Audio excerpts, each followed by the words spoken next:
সরাসরি কয়েকটা শেয়ার করবেন তাকে আহ্বান করি।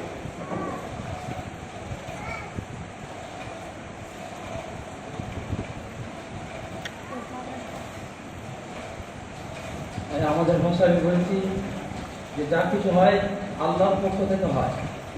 কারণ আমরা এখানে যারা উপস্থিত আছি আমরা প্রত্যেকে যে যাই ধর্ম করি, ধর্মটা সম্পূর্ণ আমাদের ব্যক্তিগত ব্যাপার। বাদবাকি সকলেই কিন্তু আমরা সমান। এখানে হিন্দু, মুসলিম, খ্রিস্টান এমন কোনো কিছু নেই।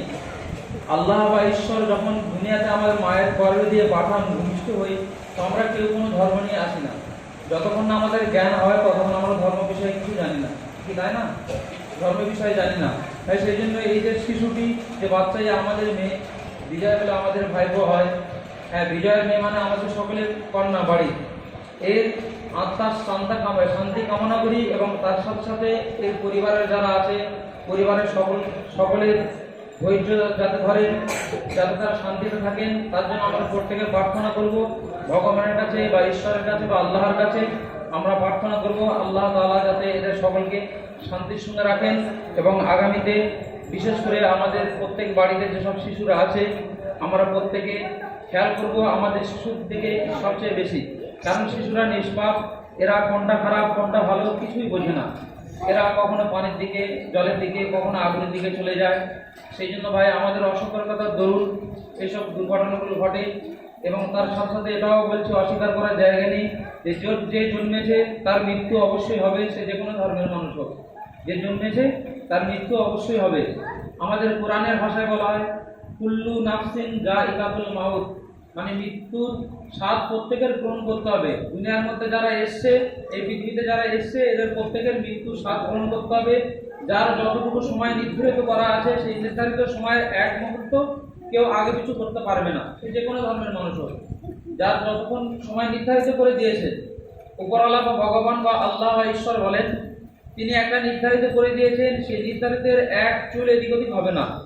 আর মৃত্যুর পরে আমাদের প্রত্যেকের একই জায়গায় যেতে হবে।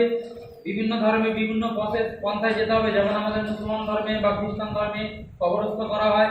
মুসলমানদের ধর্মে কবর করার আগে মসজিদে নিয়ে যাওয়া হয়, সেখানে শেষ একটা নামাজ পাঠ করা হয়, আমাদের প্রার্থনা করা হয়। ঠিক খ্রিস্টান ধর্মে দেখছি, খুব ভালো লাগছে যে আমাদের শেষ কবরস্থ হওয়ার আগে গির্জায় নিয়ে আসতে হচ্ছে, নিয়ে সেখানে প্রার্থনা করা হলো, তার জন্য বহু প্রার্থনা করা হলো এবং তার পরিবারের জন্য প্রার্থনা করা হলো। এটা আমাদের গর্বের বিষয় যে আমাদের মধ্যে কিছু মানুষ এখনো পর্যন্ত আছেন যারা সঠিক পথ আমাদের দেখাচ্ছেন। ধর্মের বিষয় না হলে আমরা প্রত্যেকে অজ্ঞতা। যদি পাদ্রীবাবুর মতন লোক, আমাদের মানে মুসলমান সমাজে বলা আমাদের মতন লোক, হিন্দু সমাজে মানে কি বলে সাধু সাহেব মহাশয়দের মতন লোক যারা আছেন, ব্রাহ্মণ পরিবারের তাদের লোক যদি না থাকতো আমরা ধর্ম সম্পর্কে অজ্ঞাত থাকতাম না। ভাই সেই জন্য প্রত্যেকের কাছে অনুরোধ, প্রত্যেকের বাচ্চার খেয়াল রাখবেন আর মনে সান্ত্বনা দিতে হবে। কারণ উপরওয়ালা ডাক যার যখন আসবে, যেটা প্রার্থনা করা হয়েছিল, যার যখন যেখানে ডাক আসবে তার সেখানে উপস্থিত হতে হবে, সেখানে তার সাড়া দিতে হবে। সে পৃথিবীর যে কোনো প্রান্তে থাকুক, তার নির্ধারিত জায়গা করা নেই যে কার কোথায় মৃত্যু হবে। আমরা জানতাম না যে এই বাচ্চাটা আমাদের মধ্যে অল্প দিনের জন্য এসছে, কি তাই না? কেউ জানতাম না আমরা। ভাই সেই জন্য এই বাচ্চাকে দেখে আমরা প্রত্যেকে স্মরণ করি যে আমাদের ডাক যে কোনো মুহূর্তে আসবে। তাই প্রত্যেকের কাছে অনুরোধ, ধর্ম নিরপেক্ষভাবে বলছি যে পাপ থেকে আমরা প্রত্যেকে মুক্ত থাকার চেষ্টা করব।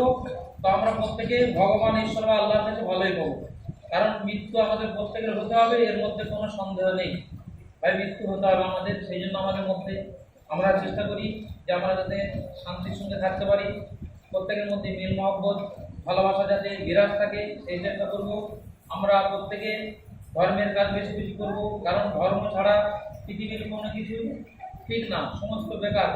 ওগুলো আমাদের চাহিদা পূরণের জন্য আমরা করি, কিন্তু ধর্ম এমন একটা জিনিস যেটা এই পৃথিবীতে আমাদের কাজে দেবে এবং মৃত্যুর পরে আমাদের যে একটা জীবন আছে আমরা বিশ্বাস করি সেখানেও কাজে দেবে, কবরস্থ হওয়ার পরে সেখানেও কাজে দেবে। তাই সেই জন্য ধর্মের বিষয়ে আমাদের প্রত্যেকের অভিভাবক হতে হবে আর আমরা প্রত্যেকে ভাই ভাইয়ের মতো মিল মহব্বত করে মিলেমিশে থাকার চেষ্টা করবো। এই বলে আমার কথাও শেষ করলাম। অনেক অনেক ধন্যবাদ সকলকে।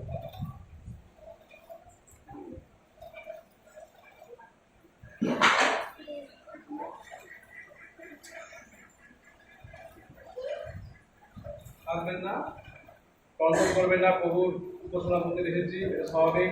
ধন্যবাদ দিই মোহাম্মদ অলিফ উল্লাহ মহাশয়কে তার সুন্দর কথার জন্য।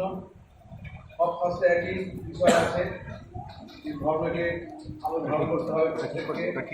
আর আমাদেরও আছে যে কারো উপদেশক তার 3 ঈশ্বর যা কিছু করে তাহাকেও তার চিরস্থায়ী কেউ বাড়াইতে পারে না।